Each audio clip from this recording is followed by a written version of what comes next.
Bonjour à toutes et bonjour à tous. Bienvenue avec moi dans une nouvelle vidéo relative à la présentation du module marketing stratégique destiné aux stagiaires de la deuxième année technicien spécialisé en gestion des entreprises de l'OFPPT. Dans cette présentation d'aujourd'hui, nous allons continuer la présentation des grands choix stratégiques où on va se focaliser sur une autre stratégie qui est celle de l'internationalisation. Nous avons expliqué précédemment que le choix stratégique peut se situer à deux niveaux. Donc, nous avons dit qu'il existe des stratégies générales ou corporate strategy et des stratégies de domaine, aussi appelées les business strategies. Donc, on a distingué les stratégies suivantes, donc la spécialisation, la diversification, l'impartition, l'intégration, la stratégie d'internationalisation qui sera l'objet de la présentation d'aujourd'hui et la dernière stratégie que nous allons voir dans les grands choix stratégiques qui est la stratégie de la croissance. Nous allons commencer par la définition de la stratégie d'internationalisation. C'est quoi la stratégie d'internationalisation? C'est tout simplement une stratégie d'extension de l'entreprise au-delà de son marché national, et ce, selon des modalités d'internationalisation incluant notamment l'exportation, les arrangements contractuels, les entreprises ou alliances et enfin les investissements directs. Donc en ce qui concerne les arrangements contractuels, bien évidemment on parle des licences et des franchises, et les investissements directs on parle soit les investissements par acquisition ou les investissements par création. Donc on peut dire que la stratégie d'internationalisation vise à ouvrir de nouvelles parts de marché au niveau international, et ceci en trouvant des débouchés commerciaux. Donc, c'est une stratégie d'offensive de d'internationalisation. On distingue trois facteurs de stratégie d'internationalisation. Donc, nous avons les facteurs économiques, les facteurs techniques et les facteurs juridiques. En ce qui concerne les facteurs économiques, c'est en ce qui concerne l'accès des facteurs de production qui seront moins coûteux. Les facteurs techniques, donc, c'est relativement à la libéralisation des économies et l'ouverture sur les frontières. Ils concernent aussi la maturité du marché national et aussi l'accès à des marchés qui seront porteurs. Relativement aux facteurs juridiques, donc, nous avons ici des avantages relatifs aux avantages fiscaux, financiers du pays d'accueil. Vous trouvez ici l'explication de ces facteurs d'avantages. Passons maintenant à un autre point qui est celui des étapes d'internationalisation. Donc, on distingue entre quatre étapes de l'internationalisation. On commence par l'ouverture sporadique ou intermédiaire sur les marchés étrangers. Nous avons la deuxième étape qui concerne le courant régulier d'affaires. La troisième étape qui est celle de la multinationalisation et une quatrième et dernière qui est celle de la mondialisation. Relativement à la première étape qui est l'ouverture sporadique sur les marchés étrangers, donc c'est forcément de l'exportation. Dans le cas de cette ouverture sporadique, le chiffre d'affaires à l'exportation doit être inférieur à 5%.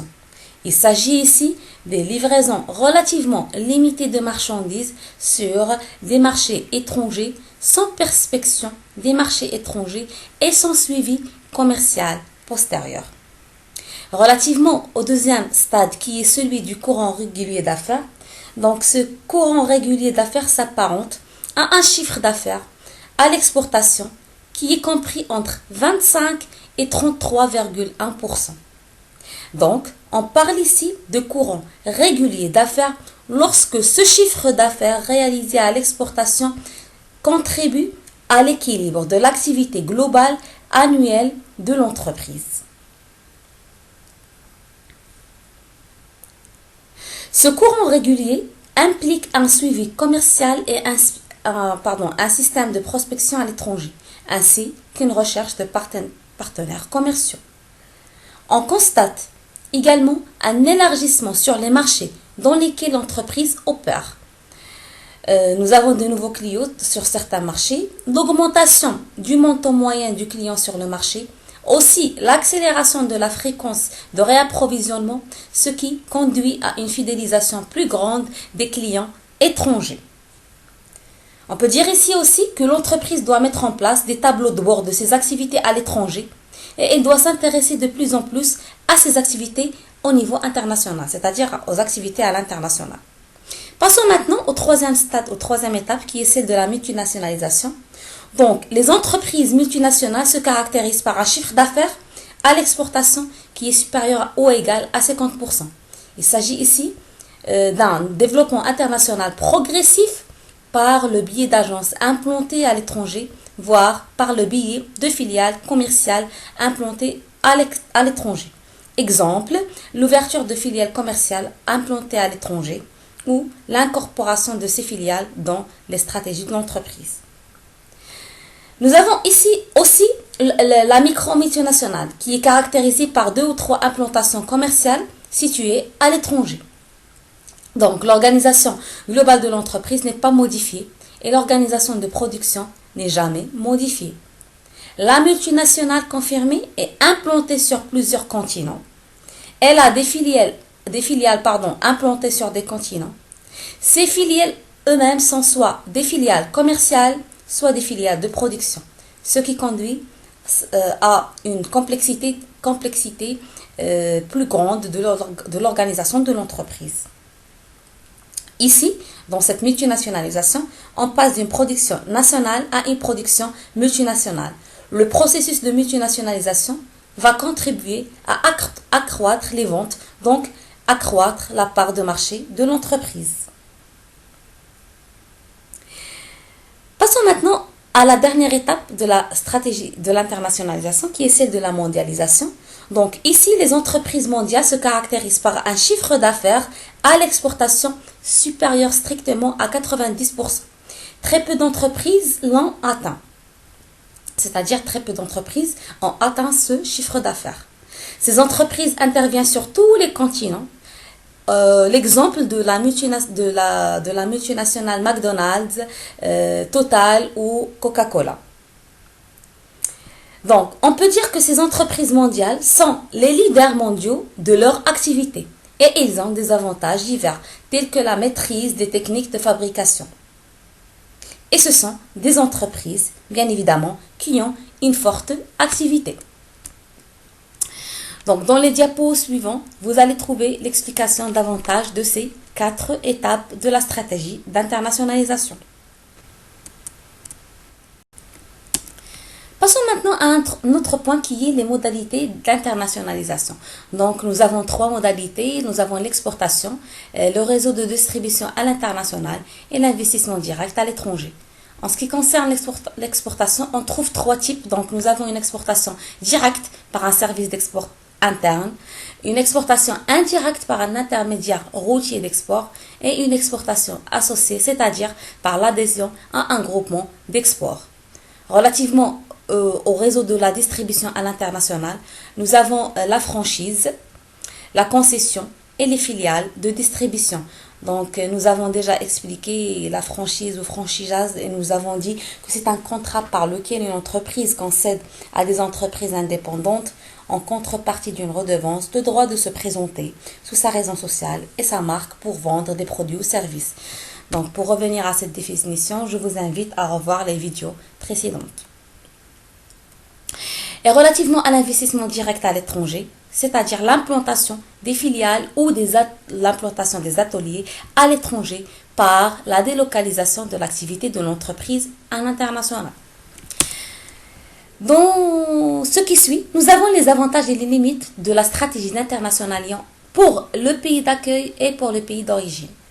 En ce qui concerne le pays d'origine, c'est-à-dire le pays où l'entreprise est implantée, donc on peut dire comme avantage, c'est que l'entreprise va avoir une image de marque et de notoriété à l'international et un rapatriement des bénéfices de l'international aussi.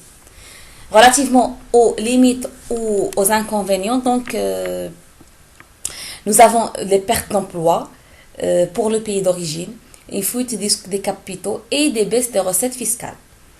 Relativement aux avantages pour le pays d'accueil, donc le pays où l'entreprise sera localisée ou implantée, donc on va créer de l'emploi, donc par l'implantation de la nouvelle entreprise, de l'entreprise à l'international, donc nous allons contribuer à la création d'emplois et à la diminution du taux de chômage.